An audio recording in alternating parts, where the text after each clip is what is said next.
you, Toastmaster, fellow Toastmaster, and most welcome guests.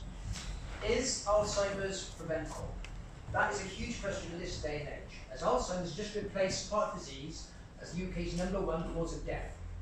So we need to think, right, how can we present or prevent Alzheimer's? I go through two pieces of information tonight.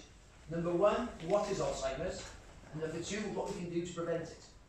Alzheimer's is actually our brain's own mechanism to protect itself. Alzheimer's develops through amyloid plaque being built up on the brain, on the neurons. If I can explain this in a more simple situation. How many of you here have seen the film Fantasia? The Disney film? Can you put your hands up?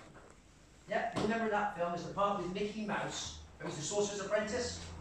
Yep, those who haven't seen it, Mickey Mouse is the Sorcerer's Apprentice. He's learning how to be a magician, and his master tells him to fill this well full of water. So he starts to get buckets and put them in the well. When Mickey gets tired of this, there's some magic on a broom, brings the broom to life, and the broom then fills the water in the well. So Mickey has a little sleep, and he wakes up, water's flowing everywhere, so the broom hasn't stopped filling water. He then tries to stop the broom by cutting it in half, but then comes to life, so there's two brooms, he does it again, he keeps chopping it, there's about 30 odd brooms, all putting water in the well. This is how Alzheimer's develops. If that well is our brain, these brooms are little triggers causing our brains to develop amyloid plaque on our brain to protect ourselves. Now, Alzheimer's doesn't develop over a 2 or 3 year period. It develops over a 30 to 40 year period through lifestyle choices. I would say, if you think back now, when you were younger, you used to, they say you had a couple of these triggers. So one could be financial stress, one could be emotional stress, one could be an illness, one could be not eating properly, one could be not exercising properly. There's all these different areas, about 30 different areas causing stress. When we go to sleep at night, our brains naturally clear this plaque away. So the following day we wake up refreshed and our brain is fresh.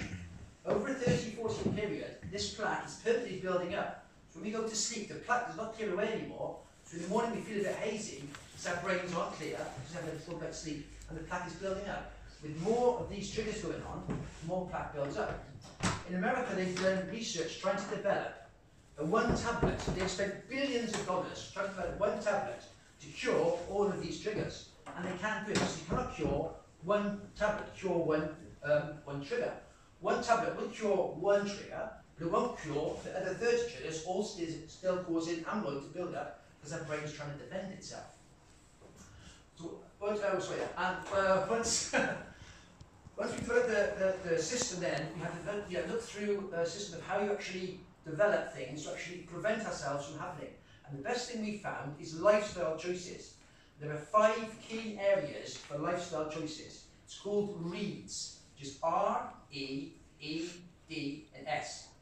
R is reducing stress. Stress is the biggest cause of inflammation on our brains today. We have so much stress, financial stress, emotional stress, relationship stress, all building up.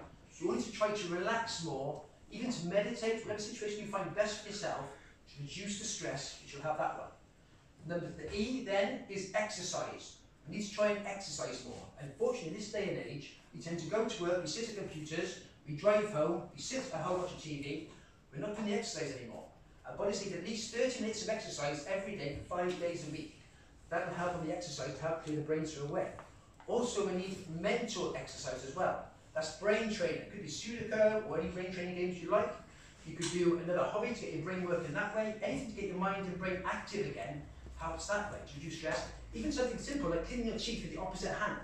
That can help to get your brain thinking, just a simple technique like that. Also then you have D, and D is drink more water. We all hear it, heard it over and over again. Drink, oh sorry, I missed it here. The next E is R-E-E. Next E is eating more healthy. Unfortunately, this day and age, our eating habits has changed to a meat-based diet. So we're eating mainly meat, mainly processed meats, and this isn't any good for our brains at all, unfortunately. We need to try and get the old thing, which is eating more green leafy veg, back in their diet. It's the old broccolis, the cabbages, the cauliflowers.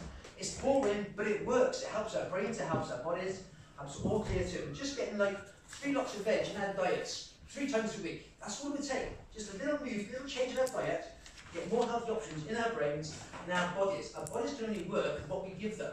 So if you give it more healthy options to choose from, to regenerate more cells and be more healthy. D then is for drinking more water. You all know we should drink more water. Our bodies are made up of 60% water. So if we can help our bodies just by drinking more water, we all drink our coffees, our wines, our beers, but it's just pure glass of water. All it would take was 1 glass in the morning, 1 glass lunchtime, perhaps 1 glass tea time, 1 glass before you go to bed. Just 4 glasses of water. Hydrates your body, hydrates your brain, makes it all work better. The fifth one is S. S is for sleep. We all need to try and get at least 8 hours sleep at night. I know we live in a sort of busy world, we're trying to do this and trying to do that, but it's so important for our brain health to at least sleep 8 hours. It gives the plaque a chance to clean away, it gives our brain a chance to regenerate, so our brain never actually stops working. While we're sleeping, our brain's still active. It's memorising all the things you've had today to process, and it's clearing this plaque away. It's asking for this step as well. That's the 5, it's R-E-E-D-S. If anyone you know who has Alzheimer's or maybe suffering you think from Alzheimer's, I would highly recommend either of these books. They're both brilliant. There's Alzheimer's Solution and The End of Alzheimer's. Both amazing books. I recommend you get either one of these, or both of them have to read, get some real information about Alzheimer's, because it's a real epidemic going on nowadays. So the answer to the question, can we prevent Alzheimer's? The answer is yes. It's down to our own lifestyle choices. Actually, 10% of Alzheimer's is due to a genetic disorder. The other 90% is down to us and our lifestyle choices. I think if we choose to do it our own proper way, we can all live a longer, healthier, happier life.